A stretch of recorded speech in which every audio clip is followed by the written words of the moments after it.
Saudara Lun, informasi terbaru peristiwa pada hari ke-203 Perang Rusia dengan Ukraina hari ini pada Rabu 14 September 2022 menyebutkan sekitar 8.000 km persegi wilayah berhasil direbut Ukraina dalam serangan balasan di timur laut.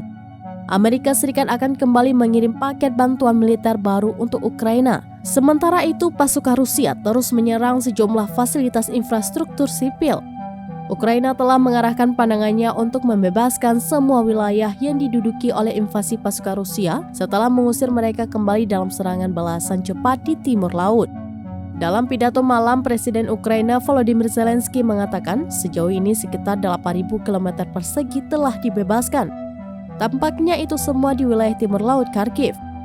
Zelensky mengatakan langkah-langkah stabilisasi telah diselesaikan di sekitar setengah dari wilayah tersebut.